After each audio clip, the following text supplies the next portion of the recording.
Friends, welcome back. तो friends, अभी का वीडियो है जयशंकर से बांग्लादेशी विदेश मंत्री ने पूछा, चीन लोन दे रहा है, ले ले क्या? जवाब सुनकर आंखें खुल जाएंगी।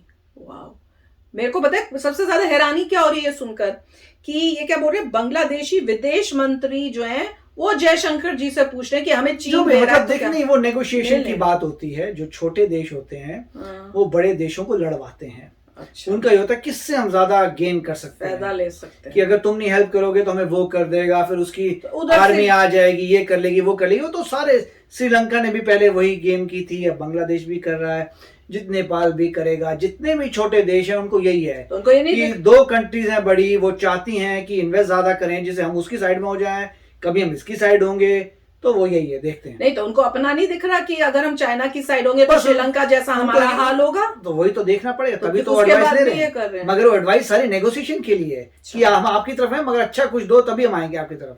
वाह, क्या बात है। तो चलो पहले वीडियो शुरू करते हैं। वीडियो शुरू करने से पहले अगर आप चैनल पर नए हो और आपने अभी तक सब्सक्राइब नहीं किया तो जल्दी से पहले सब्सक्राइब के बटन और बेल आइकन को क्लिक कर लो, ताकि आपको हमारे सारे न्यू वीडियोस के नोटिफिकेशन मिल जाएं जैसे हम अपलोड करें। अगर आपको वीडियो पसंद है प्लीज लाइक एंड शेयर। चलिए शुरू करते हैं। I have a simple question. This is Abdul Moment from Foreign Minister of Bangladesh. And I'm so pleased to see the great friends around here. I have a hypothetical question. The question is, in many countries in the ocean, in this Indian Pacific, they're becoming, this economic upliftment. Country like Bangladesh, for example, we are doing pretty well in terms of economic development. Since we are doing pretty well, as a result, the aspirations of our common people has gone up, shoot up.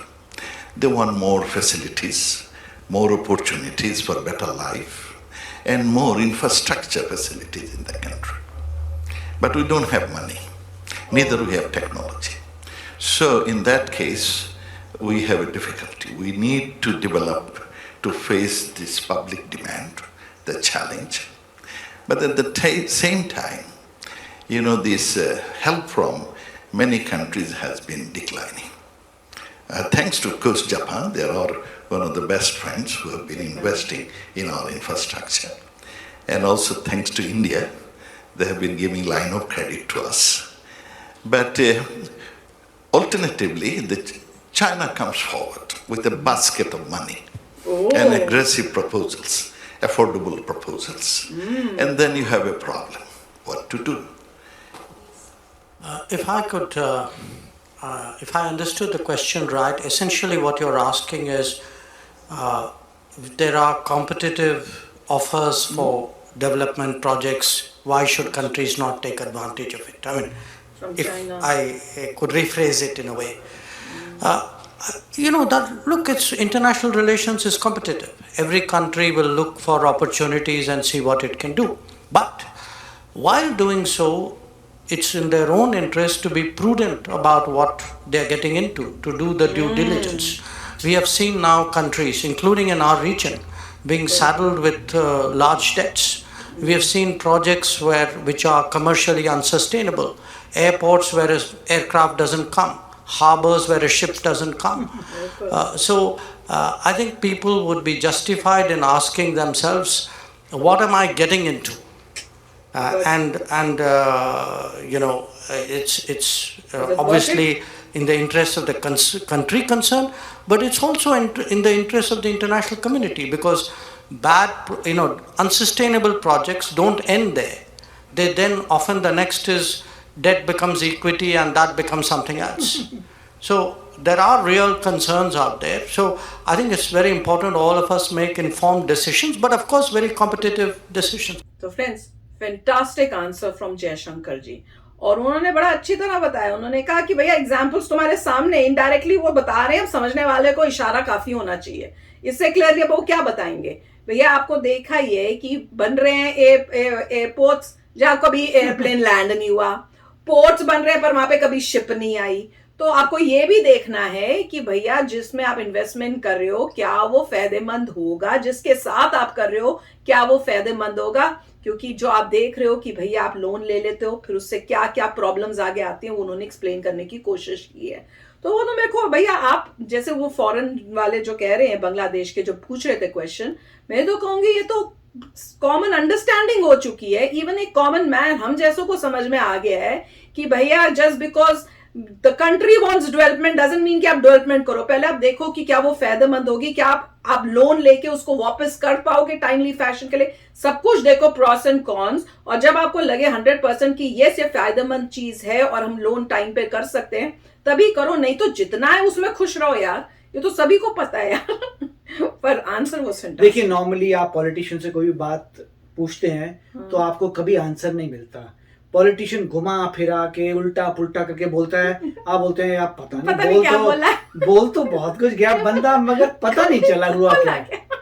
और यहाँ पे फर्क ये है क्योंकि ये true politician नहीं है, ये IFS से आगे आए हैं, तो ये जो बता रहे ट्रू आंसर दे रहे हैं। बिल्कुल ठीक है, ये ग्रेट पॉइंट है, तभी उनको फोरम से बुला रहे हैं। अगर पॉलिटिशियन को फोरम बनाए आपको कुछ नहीं मिलेगा, समझ ही नहीं आएगा। बोल आंसर क्या था। पॉलिटिशियन बोलेगा 5 मिनट बोलेगा, 10 मिनट बोलेगा, उसके बाद खत्म हो जाएगा, बोलेंगे अच्छा बोल भी दिया, मेरे को तो पता नहीं चला बोला आंसर क्या है।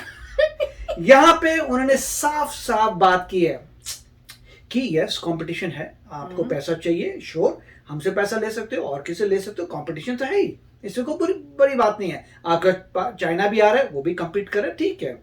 मगर पॉइंट ये है, तुम्हें ये देखना है कि तुम किस चीज में फंस रहे हो या किस चीज में जा रहे हो। क्या तुम वो प्रोजेक्ट ले रहे हो जिससे तुम्हारा कोई जरूरत ही नहीं है, ना वो सक्सीड होने वाला। तो यही बोला कि डेट जो है अगर नहीं रीपे कर पाओगे, that will turn to equity. इसका मतलब आपका कोलैटरल जाएगा। इक्विटी मतलब ये है कि वो आएंगे आपके लिए, जैसे एग्जांपल दिया था एयरपोर्ट बना देंगे, आप बोले हाँ हाँ एयरपोर्ट बनेगा, मगर आपने ये स्टडी नहीं की वहां पे एक प्लेन ने नहीं आना। एयरपोर्ट तो बन गया, अब तुम पैसा कमाओगे जीरो, क्योंकि कोई प्लेन नहीं आएगा, फिर वो कहेंगे वापस करो हमारा पैसा, वो दे नहीं पाओगे, पूरा का पूरा एयरपोर्ट उनकी इक्विटी हो गई।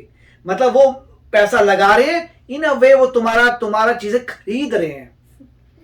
आके किसी का हार्बर वहां पोर्ट बना दिया, पोर्ट में एक शिप नहीं आना, सारा का सारा पोर्ट अब उनका हो गया। मतलब बेसिकली वो इन्वेस्ट कर रहे हैं तुम्हारी कंट्री में चीजें लेने के लिए, अपने लिए। उन्होंने 2 एग्जांपल दे दिए साफ साफ जो हुए थे सिचुएशंस अभी तक, और एग्जांपल देने के बाद उन्होंने क्लियर कर दिया कि तुम्हें ये सोचना है कि तुम किस में पढ़ रहे हो। मतलब तुम जो भी प्रोजेक्ट है ध्यान से सोचो, क्या उसका तुम्हें फायदा होगा क्या नहीं होगा। और खाली अपना मत सोचो, कहते इंटरनेशनल। वो क्यों कह रहे थे कि इंटरनेशनल क्यों इसलिए बोल रहे थे कि अगर तुम नहीं दे पाओगे उधार, तो अगला बंदा बोलेगा मेरा पोर्ट हो गया, मेरा एयरपोर्ट हो गया, फिर वो अगला स्टेप क्या करेगा, अपनी फोर्सेस वहां रखेगा।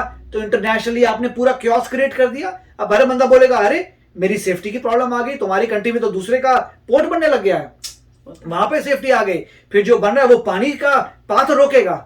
बांग्लादेश में आ गया तो क्या करेंगे उनके, वो बोलेगा मेरे चाइना अपने शिप्स लेके आ जाएगा, इतने बड़े शिप कैरियर लेके आ जाएगा, फिर दुनिया भर का ट्रैफिक रोकेगा, फिर लड़ाई झगड़ा हो जाएगा इंटरनेशनल में। लोग बोलेंगे क्या मतलब है, चाइना यहाँ पे कैसे आ गया, राइट। तो यही मतलब प्रॉब्लम्स आ रही है। इसीलिए उन्होंने बहुत अच्छा एग्जाम्पल दिया है कि आप एग्जाम्पल देखिए और सोचिए आप किस बात में पढ़ रहे हैं। तो वेरी नाइस। अब देखते हैं बांग्लादेश क्या डिसाइड करता है। मजे की बात उनको पता था बांग्लादेश को, हाँ वो जानबूझ के पता करे कि अगला बंदा क्या बोलता है, जापान और इंडिया हमें और क्या दे सकता है। समझ गई थी मैं जब, उनका बस यही था। उनको नहीं पता, उनको पता कि बुरा तुम कहीं सी चीज को बना लेते हो, तुम्हारी चलती नहीं है चीज, गए पूरा माल चला गया तुम्हारा।